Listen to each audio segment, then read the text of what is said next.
Good morning friends, Vande Mataram. तो फिर आज हम धातु और अधातु जो हमारा चैप्टर है उसमें नेक्स्ट टॉपिक को स्टार्ट करते हैं। तो सबसे पहले आप सभी लोग इस वीडियो को खूब अच्छे तरह से देखिएगा, तो आपको संपूर्ण जो टॉपिक है, कंप्लीट टॉपिक खूब अच्छे तरह से समझ में आएगा। और अगर आपको संपूर्ण टॉपिक समझ में आता है तो आप निश्चित रूप से मेरे वीडियो को लाइक और सब्सक्राइब करें, जिससे आपको नेक्स्ट अपडेट मिलता रहे। ओके, तो आते हैं अब जो हमारी धातुएं हैं, ऐसी धातुएं जो सक्रियता श्रेणी के मध्य में स्थित हैं, इन धातुओं का निष्कर्षण हम कैसे करते हैं। ठीक है, ये धातुएं क्या है, सक्रियता श्रेणी के मध्य में स्थित हैं। ठीक है ना, सबसे पहले सक्रियता श्रेणी के सबसे ऊपर थी, उसके बाद सक्रियता श्रेणी में मध्य में, फिर सबसे नीचे। तो जो सक्रियता श्रेणी में सबसे नीचे धातुएं थे उनके बारे में हमने स्टडी किया। अब आते सक्रियता श्रेणी के जो मध्य में स्थित धातुएं हैं, ऐसे मेटल्स का हम निष्कर्षण कैसे करते हैं, मतलब उनसे हम शुद्ध धातु कैसे प्राप्त करते हैं, इसके बारे में पहले हम जान लेते हैं। ठीक है ना, तो सबसे पहले जो सक्रियता श्रेणी के मध्य में धातुएं हैं, इन धातुओं में हमारा यानी आयरन है, Fe जिसको हम आयरन बोलते हैं, जेडियम जिंक है, फिर कॉपर है, और भी धातुएं हैं जो सक्रियता श्रेणी के मध्य में स्थित हैं। ठीक है ना, लेड है। तो ये सारी धातुएं क्या सक्रियता श्रेणी के मध्य में स्थित हैं।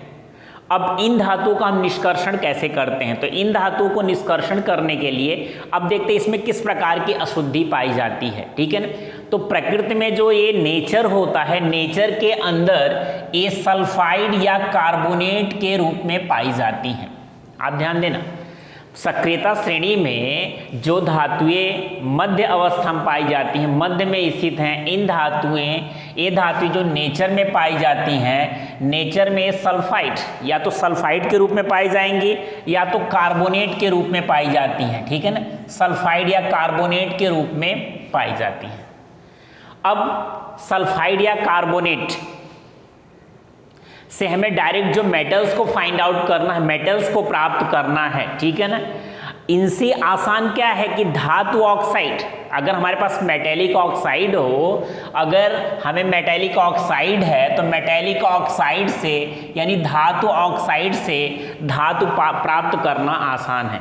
एक बार फिर से आप ध्यान दीजिएगा, अगर हमारे पास जो मेटल्स है, मेटल्स में अगर सल्फाइड और कार्बोनेट की इम्प्योरिटीज़ है, मतलब अशुद्धि है सल्फाइड की और कार्बोनेट की अशुद्धि है, उससे जो हम शुद्ध धातु प्राप्त करने का प्रोसेस करते हैं, इसकी तुलना में जो हमारे मेटल्स होते हैं जिसमें ऑक्साइड की, मेटेलिक ऑक्साइड की इम्प्योरिटीज़ होती है, अशुद्धियाँ पाई जाती हैं, उसको प्राप्त करना आसान होता है। ठीक है ना, उसे हम ईजिली प्राप्त कर सकते हैं। ठीक है ना, तो हम क्या करते हैं, अपचयन का प्रोसेस करते हैं, रिडक्शन का प्रोसेस करते हैं, जिससे धातु सल्फाइड को हम क्या करते हैं, अपचयन का प्रोसेस करके जो मेटेलिक सल्फाइड है या मेटेलिक कार्बोनेट है, ठीक है ना, तो हम क्या करते हैं उसको ऑक्साइड में पहले चेंज कर देते हैं, रिडक्शन का प्रोसेस करके, जिसे हम अपचयन किया बोलते हैं। ठीक है ना, क्योंकि हमें क्या है कि धातु ऑक्साइड इजिली प्राप्त करना आसान है, तो पहले हम रिडक्शन का प्रोसेस करते हैं, रिडक्शन प्रोसेस करके जो हमारे पास सल्फाइड या कार्बोनेट है उसे मेटेलिक ऑक्साइड में चेंज कर देते हैं। ठीक है ना, मेटेलिक ऑक्साइड को चेंज करके हम उसको चेंज कर देते हैं। अब जो ये प्रोसेस है, अगर हमारे पास सल्फाइड है, सल्फाइड की इम्प्योरिटीज़ है, मेटेलिक सल्फाइड है, अगर मेटेलिक सल्फाइड को हाई टेम्परेचर पर हीट करके जो ऑक्साइड हम प्राप्त करते हैं, जो हमारे पास मेटेलिक सल्फाइड है, सल्फाइड को अधिक टेम्परेचर पर अगर हीट किया जाता है, अधिक तापमान पर गर्म किया जाता, अधिक तापमान पर गर्म करने के बाद जो मेटेलिक ऑक्साइड प्राप्त होता है, उस अभिक्रिया को हम भर्जन कहते हैं।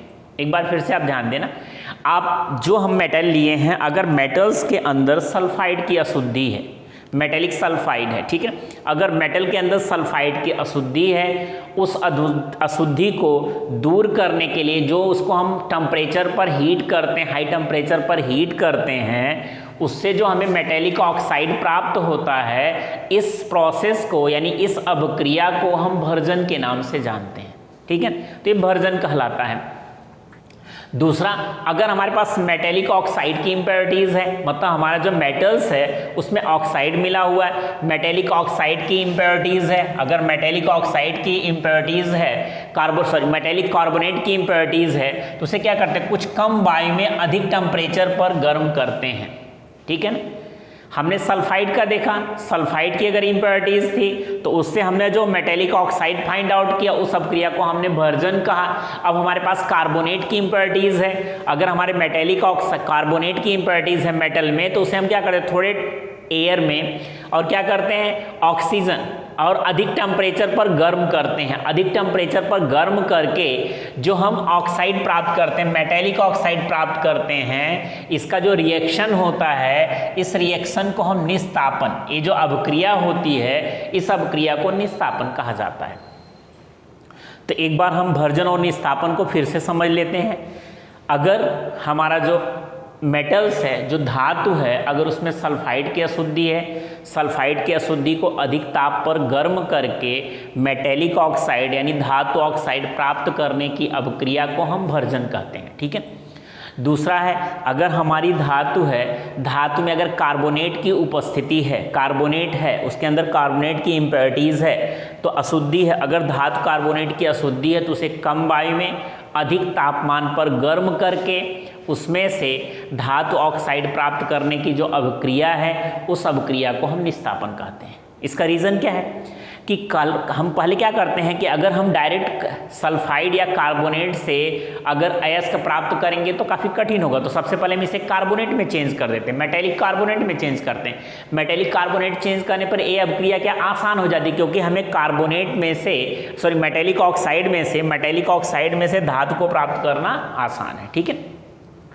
अब इसके बारे में भर्जन की एक अभिक्रिया देख लेते हैं। जो हमारा भर्जन है, ठीक है ना, ये भर्जन, यहाँ पे हमारे पास क्या है, जिंक सल्फाइड। अब आप देखो, जिंक हमारा क्या है, मेटल्स है और इसके साथ सल्फर जुड़ा है, यानी इसमें सल्फाइड की इम्प्योरिटीज है।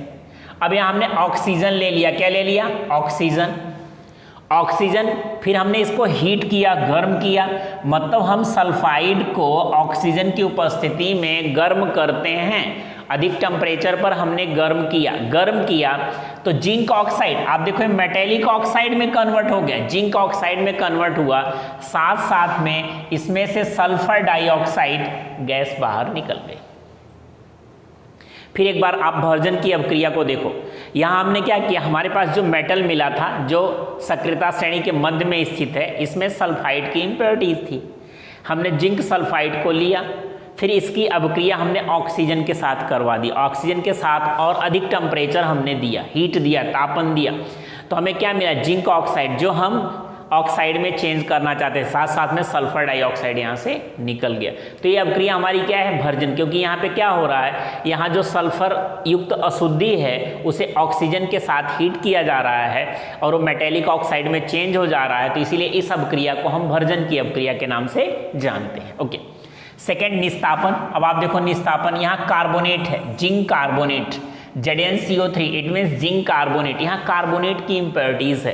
अब इसमें हमें क्या करना है, इसमें हमें जो एयर है, एयर को कम मात्रा में लेना, तो यहाँ से एयर को हमने कम मात्रा में लिया और इसको खूब हीट किया, अधिक टेम्परेचर प्रोवाइड किया, तो देखो ये भी जिंक ऑक्साइड में चेंज हो गया, ये भी किस में चेंज हुआ, जिंक ऑक्साइड, मतलब हमारे पास कार्बोनेट की इम्प्योरिटीज थी, इसको कम एयर में अधिक टेम्परेचर पर हमने हीट कर दिया, गर्म करने के बाद हमें जिंक ऑक्साइड मतलब मेटेलिक ऑक्साइड प्राप्त हुआ और साथ में कार्बन डाइऑक्साइड गैस निकल गई। अब यहाँ पे भी देखो, यहाँ जो इम्प्योरिटीज थी, अशुद्धि जो थी वो थी कार्बोनेट की अशुद्धि थी, इसको भी हमने कम वायु में और अधिक टेम्परेचर पर गर्म किया, तो हमें धातु ऑक्साइड मिला, यानी मेटेलिक ऑक्साइड मिल गया प्लस कार्बन डाइऑक्साइड मिल गया। तो ये अभिक्रिया जो है वो निस्तापन की अभिक्रिया है, तो ये निस्तापन की अभिक्रिया हमने कर दिया। अब हमने क्या किया, जो हमारे पास मेटल्स थे जिनमें सल्फाइड था या जिनमें कार्बोनेट था, उससे हमने मेटेलिक ऑक्साइड प्राप्त कर लिया। क्या प्राप्त कर लिया, मेटेलिक ऑक्साइड। ठीक है। मेटेलिक ऑक्साइड प्राप्त करने के बाद अब रिडक्शन का प्रोसेस करेंगे, अपचयन का प्रोसेस करेंगे। ठीक है। रिडक्शन के बाद अपचयन का जो हम प्रोसेस करेंगे, यहाँ से अपचयन के प्रोसेस में फिर हमने जिंक ऑक्साइड को ले लिया, क्या ले लिया, जिंक ऑक्साइड। अब ये मेटेलिक ऑक्साइड हो गया, इसको कार्बन के साथ, कार्बन हमने लिया, कार्बन के साथ इसको हीट किया, इसको टेम्परेचर दिया, ठीक है ना। अब जो अब क्रिया है एक कार्बोनेट के साथ हो रही, इसको हीट किया तो हमारा जो मेटल्स था वो मेटल जिंक में कन्वर्ट हो गया। मतलब हमें कौन सा मेटल मिला, जिंक मेटल मिला, और इसमें से जो गैस निकली वो है कार्बन मोनोऑक्साइड। कार्बन मोनोऑक्साइड इसमें से गैस निकल गई।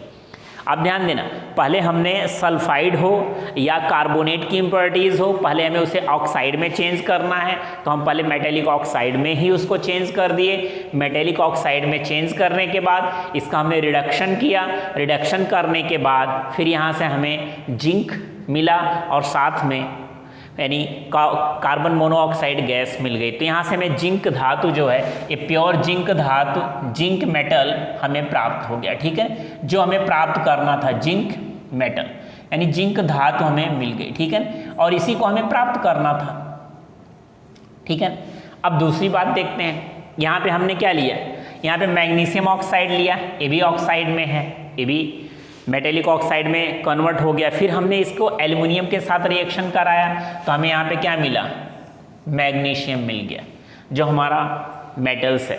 फिर यहाँ पे एल्यूमिना मिला Al2-3, या इसी को एल्युमिनियम ऑक्साइड बोल सकते हैं या एल्यूमिना, और प्लस इसमें से टेम्परेचर हमें मिला। तो इस तरह से अगर किसी भी मेटल्स के अंदर अगर कार्बोनेट या सल्फाइड की इम्प्योरिटीज़ हो, अशुद्धि हो, तो उससे हम शुद्ध धातु को प्राप्त करने के लिए अगर सल्फाइड की अशुद्धि है तो पहले निस्तापन का प्रोसेस करेंगे, भर्जन का प्रोसेस करेंगे। भर्जन का प्रोसेस करने के बाद उसे हम कार्बोनेट में ऑक्साइड यानी मेटेलिक ऑक्साइड में चेंज करेंगे। मेटेलिक ऑक्साइड में चेंज करने के बाद उसका रिडक्शन करेंगे और हमारी धातु मिल जाएगी। अगर मेटल के अंदर कार्बोनेट की इम्प्योरिटीज़ है तो सबसे पहले उसे हम क्या करेंगे, कम एयर में अधिक टेम्परेचर पर गर्म करेंगे और हम धातु ऑक्साइड यानी मेटेलिक ऑक्साइड प्राप्त करेंगे। फिर उस मेटेलिक ऑक्साइड का हम रिडक्शन करेंगे और रिडक्शन करने के बाद फिर हमें वो मेटल प्राप्त हो जाएगा। तो ये थी कि जो हमारे धातुएँ थी, जो धातुएँ सक्रियता श्रेणी के मध्य में स्थित थी, इन धातुओं से, इन धातु सल्फाइड से, ऑक्साइड से हम कैसे धातु प्राप्त करें, ठीक है। अब आती है थर्मिट अभिक्रिया। अब thermite reaction, it is also very important reactions, ठीक है। अब थर्मिट अभिक्रिया क्या, क्योंकि ये हमें क्या है कि इसका हम प्रयोग कर सकते हैं और समझ सकते हैं, ठीक है। तो थर्मिट अभिक्रिया के बारे में थोड़ा हम समझ लेते हैं, ठीक है। हमारे पास जो आयरन ऑक्साइड है Fe2O3 है, आयरन ऑक्साइड है, आयरन ऑक्साइड को अगर एल्युमिनियम के साथ अभिक्रिया करके, ठीक है ना, एल्युमिनियम के साथ इसको रिएक्ट करके हमारी जो रेलवे पटरी होती है, रेलवे पटरी को एक हम उसका स्लैब रखते हैं और दूसरा रखते हैं तो उसके बीच में क्या गैप होता है, तो उस गैप को भरने के लिए या मशीनों के पुर्जे होते हैं उनके बीच में जो गैप होता है, गैप को भरने के लिए यानी जो बेल्डिंग बोलते हैं, उसको करने के लिए हम इसका प्रयोग करते हैं, ठीक है ना। पुर्जों को जोड़ने के लिए, दरारों को जोड़ने के लिए जो प्रयोग किया जाता है, आयरन ऑक्साइड के साथ एल्युमिनियम की अभिक्रिया करके अगर रेलवे पटरी को के बीच में जो दरारें हैं या जो मशीनों के पुर्जे होते हैं उनके बीच में दरारों को भरने का जो प्रोसेस किया जाता है, इस प्रोसेस को ही, इस अभिक्रिया को ही हम थर्मिट अभिक्रिया कहते हैं। आप फिर से ध्यान दो, आयरन ऑक्साइड को हम एल्युमिनियम के साथ अभिक्रिया करा के हमारे जो रेलवे की पटरी है या फिर जो हमारे मशीनरी बनते हैं उनके बीच में जो दरारें होती हैं, उनके बीच में जो गैप होता है, उसको भरने का जो प्रोसेस किया जाता है, जो प्रयोग किया जाता है, जो कार्य किया जाता है, उसको हम थर्मिट अभिक्रिया के नाम से जानते हैं, ठीक है ना। इसका रिएक्शन हम देख लेते हैं। यहाँ पे फेरिक ऑक्साइड है, इसे आयरन ऑक्साइड भी बोल सकते हैं, ठीक है। Fe2O3 हमने इसका रिएक्शन एल्युमिनियम के साथ कराया, एल्युमिनियम के साथ हमने इसका रिएक्शन करा दिया। इसके बाद ये क्या बना, आयरन में चेंज हो गया, साथ साथ में एल्युमिना बना, एल्युमिनियम ऑक्साइड, और साथ में हीट निकली, और ये अभिक्रिया जो है, ये अभिक्रिया थर्मिट अभिक्रिया के नाम से जानी जाती है। इस अभिक्रिया को हम थर्मिट अभिक्रिया कहते हैं, ठीक है ना। 13 थर्मिट अभिक्रिया। अब आते हैं लास्ट, जो सक्रियता श्रेणी में सबसे नीचे की धातुएं हैं, ऐसे मेटल्स जो सक्रियता श्रेणी में सबसे नीचे हैं, जो हमारा सीरीज है, सॉरी सबसे ऊपर है, सबसे ऊपर है, हमने सबसे नीचे पढ़ लिया, मध्य में पढ़ लिया। अब सक्रियता श्रेणी में सबसे ऊपर की जो मेटल्स हैं उनको प्राप्त करने का क्या प्रोसेस है। अब सक्रियता श्रेणी में सबसे ऊपर जो मेटल्स हैं, इन मेटल्स में सोडियम है, मैग्नीशियम है, कैल्शियम है, एल्युमिनियम है, ये सारे जो मेटल्स हैं, यानी पोटेशियम है, ये सारे जो मेटल्स हैं ये सक्रियता श्रेणी में सबसे ऊपर हैं। अब सक्रियता श्रेणी में सबसे ऊपर हैं, इन मेटल्स में से इन जो मेटल्स में इम्प्योरिटीज़ होती है, उस इम्प्योरिटीज़ को मतलब उस अशुद्धि को दूर करने के लिए हम जो अवक्रिया कराते हैं, ठीक है ना।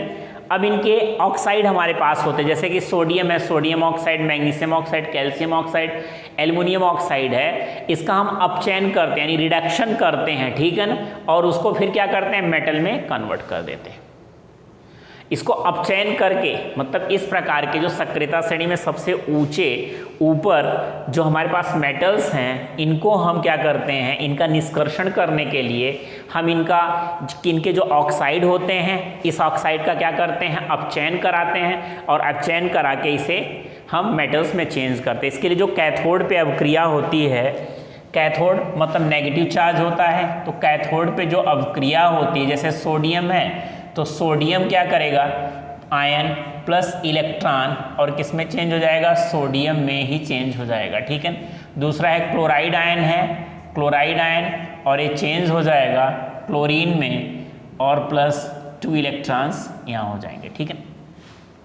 अब ये अवक्रिया किस पे हो रही है, कैथोड पे हो रही है, ठीक है ना, और ये अवक्रिया एनोड पे हो रही है, ठीक है ना। और इस अवक्रिया को हम वैद्युत अपघटनीय अवक्रिया कहते हैं। इस अवक्रिया के द्वारा हम क्या करते हैं, शुद्ध धातु को प्राप्त किया जा सकता है, ठीक है ना। इसमें से क्या करते हैं, जो क्लोराइड की अशुद्धि है, क्लोराइड को अशुद्धि को दूर करके हम शुद्ध धातु को, शुद्ध क्लोरीन जो है, जो शुद्ध धातु है, उस धातु को प्राप्त किया जा सकता है। और इस प्रकार की अवक्रिया को हम विद्युत अपघटनी अपचयन अवक्रिया के नाम से जानते हैं, ठीक है। तो यहाँ से इसका अपचयन करा के हमें शुद्ध धातु प्राप्त किया जा सकता है, ठीक है ना।